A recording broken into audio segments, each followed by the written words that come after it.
The other thing I wanted to just flag up briefly, I know we've been going a little long, but was this notion that thinking is all there is. I'm not sure, we did a little poll last time that most of you don't think that thinking is all there is, but some people, their experience when you go into your inner mind or your inner experience is just wall-to-wall thinking. Thinking, thinking, thinking, thinking, thinking. And we can have the illusion or the delusion that that is all that the inner world is. It's just a great big seamless carpet of thinking.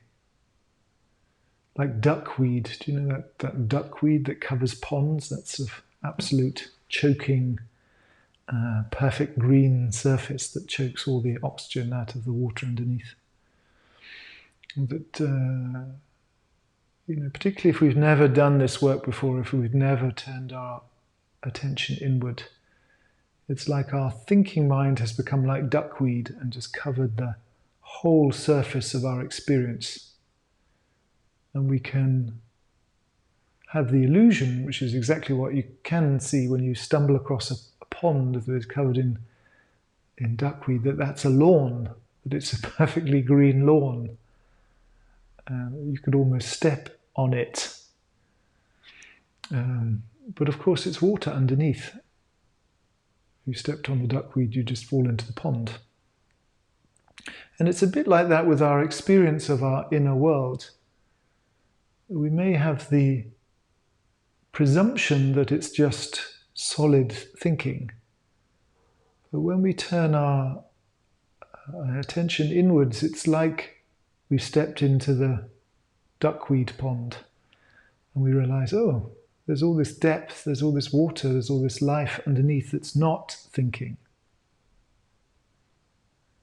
And it's interesting, I was really struck by in Trungpa's book where he says, if I can find it now, but he says somewhere that, I've just underlined it with, this is not true in the margin. Even when you take action, it's your thoughts that drive you into action. For instance, driving manuals talk about having a thinking distance, a braking distance, and a stopping distance. When a car in front of you stops, first you think about stopping, then you step on the brake, and finally you actually stop. It always works like that.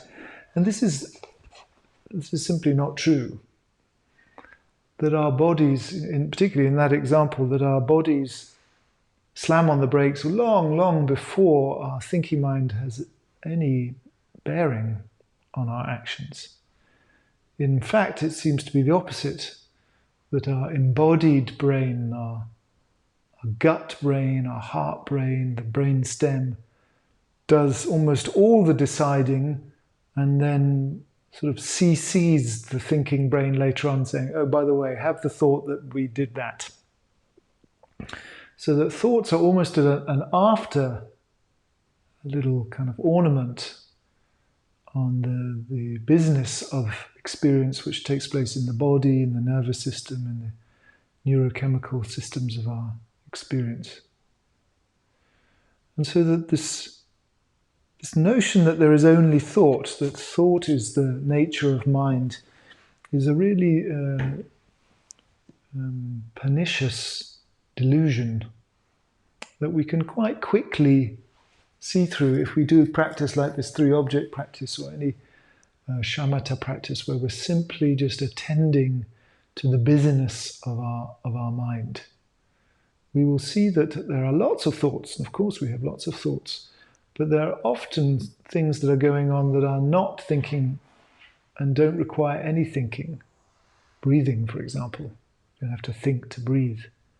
Sound, listening, temperature, emotion.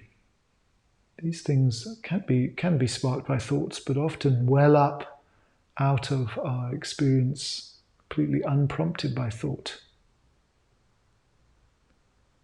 So it's a very important discovery. Well, it's something for you to explore, really. I don't want to say. Maybe you alone amongst all human beings are purely thought. But it's worth examining that. What happens when you fall asleep, for example? You're not thinking. Maybe you're feeling lots in your dreams, or in deep sleep your thinking brain's not active at all. So just to be on the lookout for the space that is not thinking, and the depth of the pond underneath the duckweed is part of what we're exploring here.